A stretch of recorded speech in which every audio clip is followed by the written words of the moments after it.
एक बार फिर से इमरान जी के पास जा रही हूँ। इमरान जी, यहाँ पर बाकी सीटों के बारे में बात करेंगे, लेकिन दिल्ली के बारे में चर्चा कर लेते, क्योंकि आम आदमी पार्टी की कई सारी उम्मीदें थी। आपके नेता जो हैं वो लगातार जेल में रखे, उसके बाद बाहर आए और पूरे जोर खरोश के साथ यहाँ पर प्रचार प्रसार भी किया।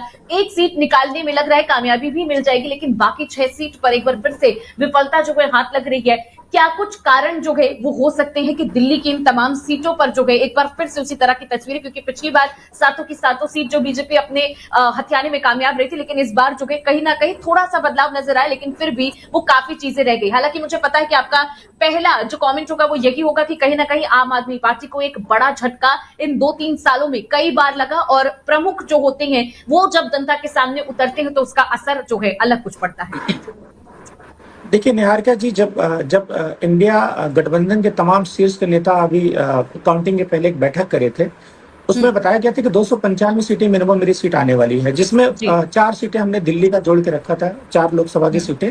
मेरा अनुमान था कि 4 हम लोकसभा सीटें जीतेंगे, लेकिन ऐसा भी अनुमान था कि 7 सीट जीत सकते हैं। लेकिन हमने जनता के ऊपर यह फैसला कर दिया था। जनता इस बार चुनाव लड़ रही थी, तो जनता का जो भी फैसला होगा उसे स्वीकार करेंगे। जहां तक हमारी जो सीटें कम दिख रही है इंडिया की, आपके स्क्रीन पे दिख रही है, तमाम टीवी चैनल्स के स्क्रीन पे दिख रही है, कहीं न कहीं बिहार का जो मेरा एक आशा था, बिहार में मुझे तकरीबन 20 सीट मिलने की उम्मीद थी, या 4 से 5 सीट हमें दिल्ली में मिलने की उम्मीद थी। वो कहीं न कहीं सीटें हमारी कुछ कम हुई है, लेकिन अभी चूंकि काउंटिंग चल रही है, अगर मार्जिन थोड़ा कम होगा, या 10, 20, 25 हजार या 15 हजार या 5 हजार का होगा, तो हो सकता है कि मतगणना समाप्त तक हम वो सीटें अर्जित कर सकते हैं। लेकिन हम यहाँ पर जो मैं कहना चाह रहा हूँ कि हमारी 10-20 सीटें कम हुई है, हमें उसकी बिल्कुल निराशा नहीं है। हमें आशा इस बात की है, हमें विश्वास इस बात की है कि इंडिया गठबंधन के जो तमाम नेता हैं, माननीय अखिलेश यादव जी हैं, उनकी जो स्ट्रेटेजी काम आई है। बहुत बड़ी बात है कि 2019 के चुनाव में सपा बसपा गठबंधन एक साथ चुनाव लड़ती है, उसके बावजूद भी हमारी स्थिति बहुत अच्छी नहीं थी। लेकिन इस बार समाजवादी के नेता माननीय अखिलेश यादव जी जिस हिसाब से सीट का बंटवारा कर रखा था, जो उनकी स्ट्रेटेजी थी, इतनी खूबसूरत स्ट्रेटेजी थी और इतना जबरदस्त परफॉर्मेंस कर रहे हैं। और जिस तरह से हमारे राहुल गांधी जो इंडिया गठबंधन के नेता हैं, कांग्रेस के नेता हैं, हमारे माननीय अरविंद केजरीवाल जी जनता के बीच जा करके जिस हिसाब से मुद्दे की बात करते थे, सिर्फ मुद्दे की बात करते थे, किसी के जबान से हिंदू मुस्लिम सब, किसी के जबान से मटन चिकन शब्द, किसी के जबान से घुसपैठिया शब्द, किसी के जबान से मुसलमान शब्द, किसी के जबान से पाकिस्तान शब्द नहीं निकला। हर कोई रोजगार की बात करता था, महंगाई की बात करता था, इश्यूज पे बात करता था, मूलभूत सुविधा करता था, प्रस्तावना की बात करता था, संविधान के अनुच्छेदों की बात करता था। लेकिन भारतीय जनता पार्टी के जो नेता, हमारे माननीय प्रधानमंत्री, हमारे हम सबके प्रधानमंत्री, मुझे बड़ा ताजुब होता था निहारिका जी के 10 साल के कार्यकाल के बाद भी उनके पास काम गिनाने के लिए शब्द नहीं है, काम गिनाने के लिए उनके पास नंबर्स नहीं है। देश का प्रधानमंत्री, इस मुल्क का निवासी एक 24%, 23% जो मुस्लिम है, मैं भी धार्मिक रूप से मुस्लिम हूँ, लेकिन मैं पहले भारतीय हूँ। लेकिन आप मुसलमान शब्द को आप गाली देते हो। ये इंडिया के बाहर जो मैसेज जाता होगा, लोग क्या सोचते होंगे। हमारे योगी आदित्यनाथ जी हमारे चीफ मिनिस्टर हैं, वालों के कामों को ना गिना करके सिर्फ मुसलमान शब्द, फिर वैमनस्यता की बात कर रहे हैं।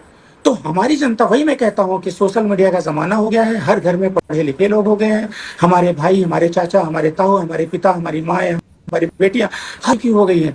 हर कोई समझने लगा है कि कौन मुझे बेवकूफ बना रहा है, कौन मुझे बेवकूफ नहीं बना रहा है। मैं एक बार फिर दोहराता हूँ, सरकार इंडिया वाले बना ले, सरकार एनडीए वाले बना ले, वो अलग मसला है। लेकिन एनडीए की सरकार बनेगी तो, लेकिन पिछले जो कार्यकाल 10 सालों के कार्यकाल रहा है, उनकी जो शैली रही है, कार्यशैली रही है, उस कार्यशैली में इनको बदलाव लाना पड़ेगा।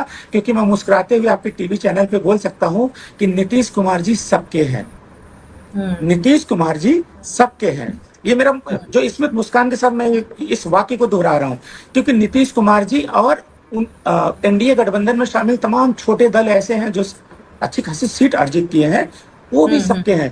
क्योंकि कभी कभी होता है ना कि जो सरकार पावर में होता है, जैसे भारतीय जनता पार्टी की सरकार पिछले कार्यकाल में 72+ थी, तो मनमानी करती थी, सारी छोटी बड़ी पार्टियां उनके साथ मिलकर के हाँ जी हाँ करते थे।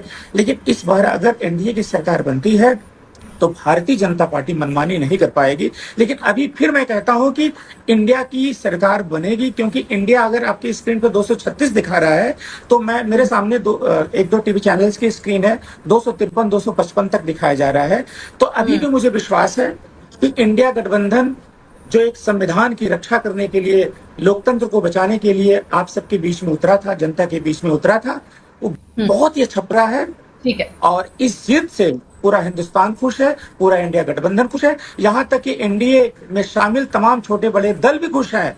और यहाँ तक कि मैं आपको बता दूं, अंतिम बात बता दूं निहारिका जी, भारतीय जनता पार्टी में शामिल जो बीजेपी के कई नेता हैं वो भी खुश होंगे, क्योंकि वो भी त्रस्त थे, लेकिन वो डर के मारे बोल नहीं पा रहे थे। अब जब सरकार बदलेगी या सरकार इनकी बनेगी, उसके बाद देखिएगा कितने लोग आते हैं इनके खिलाफ बोलते हुए।